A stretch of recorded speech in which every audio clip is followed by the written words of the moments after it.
दोस्तों, जिस दिन पार्लियामेंट के सारे एमपीज चुनाव में गड़बड़ी रोकने के लिए सबसे बड़ा डिबेट कर रहे हैं, उसी दिन मोदी जी अपने सांसदों को बंगाल जीतने का प्लान बता रहे हैं। मोदी जी सांसदों को बता रहे हैं कि बिहार में जो कुछ आपने देखा, इससे बड़ा परिणाम बंगाल में देखने जा रहे हैं। यानी कहीं ना कहीं मोदी इशारा कर रहे हैं कि बिहार से बड़ा खेला बंगाल में होने। बंगाल चुनाव से पहले प्रधानमंत्री नरेंद्र मोदी जी का एक बड़ा प्लान सामने निकल कर आया है।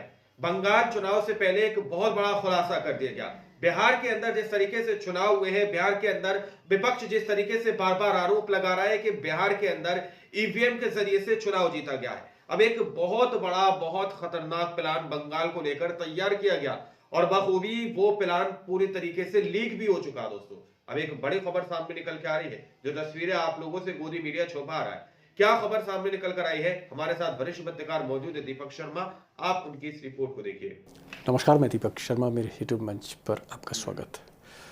दोस्तों, जिस दिन पार्लियामेंट के सारे एमपीज चुनाव में गड़बड़ी रोकने के लिए सबसे बड़ा डिबेट कर रहे हैं, उसी दिन मोदी जी अपने सांसदों को बंगाल जीतने का प्लान बता रहे हैं। मोदी जी सांसदों को बता रहे हैं कि बिहार में जो कुछ आपने देखा, इससे बड़ा परिणाम बंगाल में देखने जा रहे हैं। यानी कहीं ना कहीं मोदी इशारा कर रहे हैं कि बिहार से बड़ा खेला बंगाल में होने जा रहा है।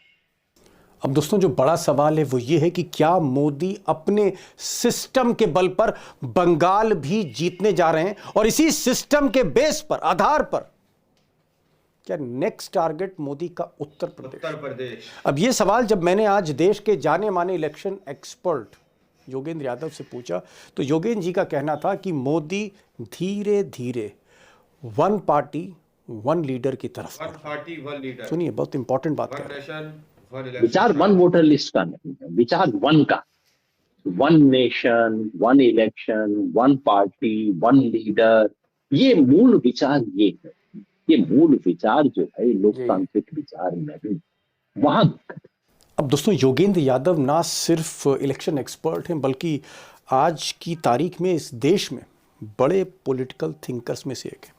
उनसे मैंने आज ये जो डिबेट चल रही है पार्लियामेंट में, चुनाव में गड़बड़ी, धांधली, पैसा, ये सब कुछ, उस पर मैंने कई सवाल किए। अब दोस्तों, जितनी रिसर्च योगेंद्र यादव और उनकी टीम करती है इलेक्शन के प्रोसेस को लेकर, गवर्नेंस को लेकर, सरकार की धांधलियों को लेकर, मुझे नहीं लगता कि इतनी रिसर्च इतनी सीरियसनेस के साथ, इतनी गहराई के साथ कोई और कर रहा हो।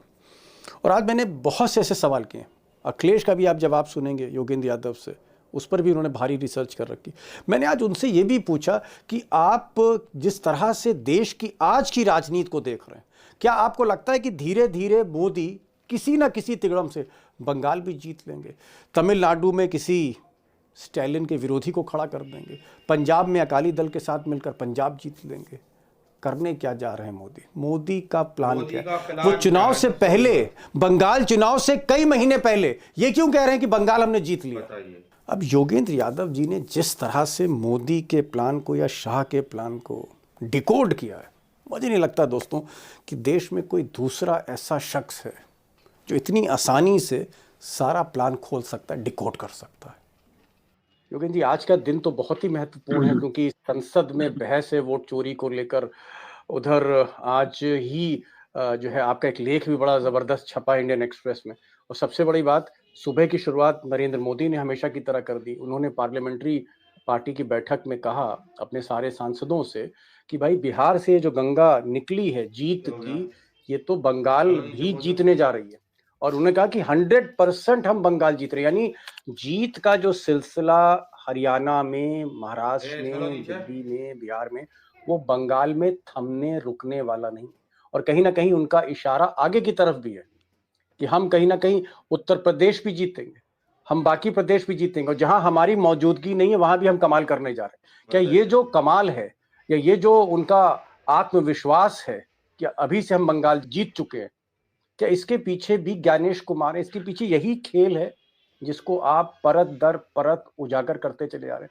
मोदी जी ने क्यों ऐसा कह दिया? कि बंगाल हम जीत गए। पुराने बंगाल जमाने हम जीत होते गए तो मोदी जी की चुनाव से बात को पहले। बहुत सहज तरीके से लिया जा सकता था कि एक नेता का आत्मविश्वास है, नेता का एक बड़बोलापन भी होता है, और खासतौर पे कार्यकर्ताओं और बाकी साथियों का उत्साह बढ़ाने के लिए आप चुनाव के बारे में बड़ी बड़ी बातें करते हैं। ऐसी राजनीति की परिपाटी रही है, तो आप कह सकते थे ये बात। लेकिन जो आज का संदर्भ है चुनाव आयोग द्वारा बिल्कुल अंपायर की भूमिका छोड़ के प्लेयर की भूमिका करने का, संदर्भ है पश्चिम बंगाल में जिस तरह की एसआईआर के बारे में खींचतान हो रही है उसका, संदर्भ है इस संदेह का कि बीजेपी हो ना हो साम दाम दंड भेद का इस्तेमाल करके बंगाल के दुर्ग पे चढ़ाई करेगी।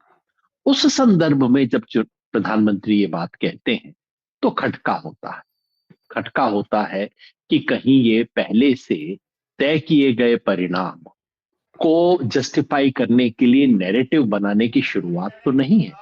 ये एक संदेह होता है जो कि आज से 10 साल 15 साल पहले ना होता, सामान्यतः ना होना चाहिए था। लेकिन कहीं ना कहीं प्रधानमंत्री के कहने से ये संदेह मुझे भी होता है। और दिक्कत यह है कि चुनाव आयोग की आज इस देश में जो स्थिति हो गई है उसके बाद किसी भी संदेह से आप इनकार नहीं कर सकते।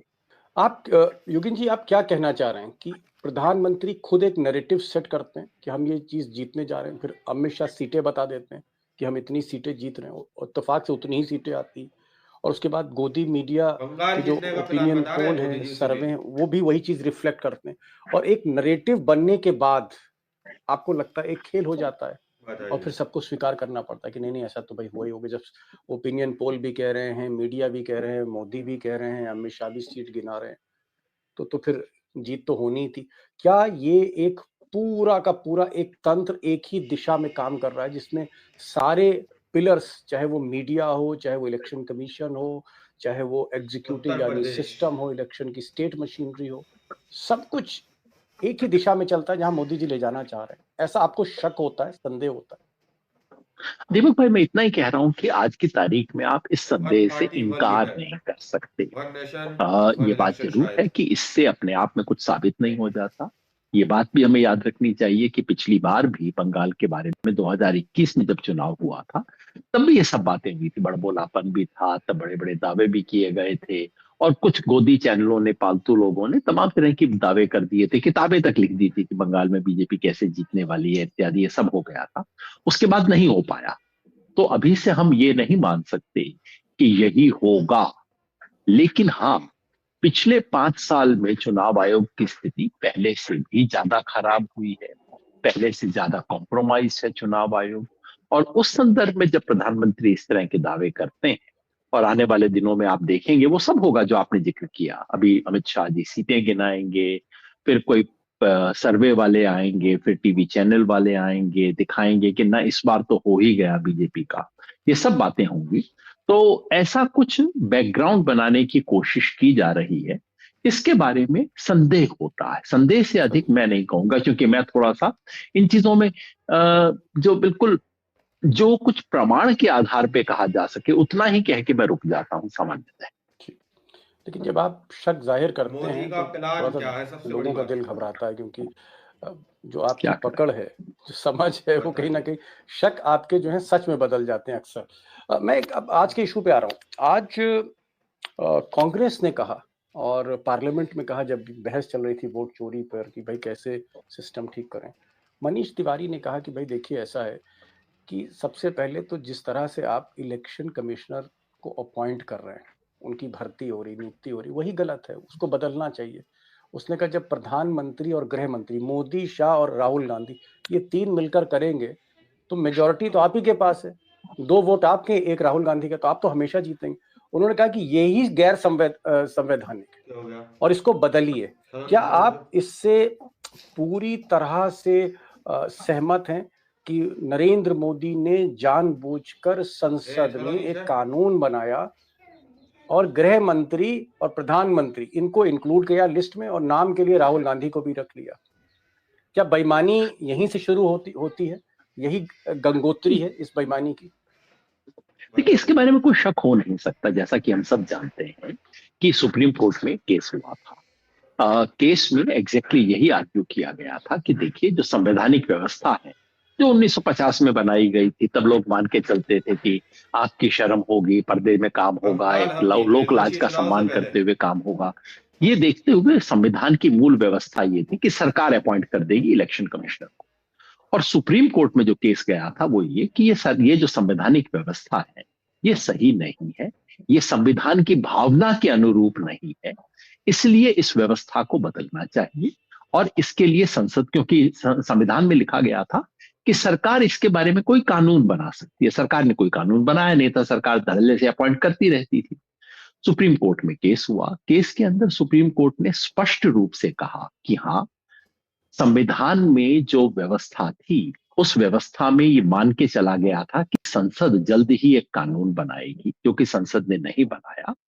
इसलिए हम सरकार को निर्देश देते हैं कि वो ऐसा एक कानून तुरंत बनाए, नंबर एक। नंबर दो, सुप्रीम कोर्ट ने यह भी कहा कि वो कानून कैसा होना चाहिए।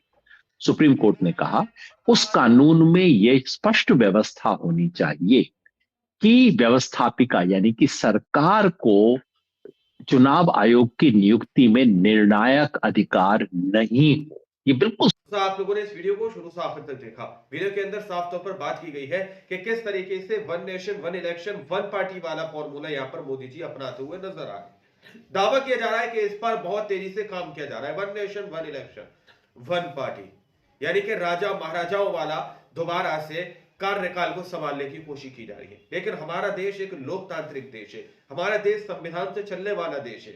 अभी हाल ही में आप लोगों ने देखा कि किस तरीके से अलग अलग राज्यों के अंदर रातों रात तख्ता पलट हो गया। अब सवाल वही पूछा जा रहा है कि जो लोग संविधान को खत्म करने की कोशिश करेंगे, संविधान को बदलने की कोशिश करेंगे, तो उनके साथ क्या हो सकता है। बाकी आप लोगों ने इस रिपोर्ट को देखा सुना, आप लोग इस रिपोर्ट के बारे में क्या सोचते क्या समझते हैं, अपनी राय कमेंट सेक्शन में जरूर दीजिएगा। इन अगली वीडियो में, जब तक के लिए जय हिंद जय भारत।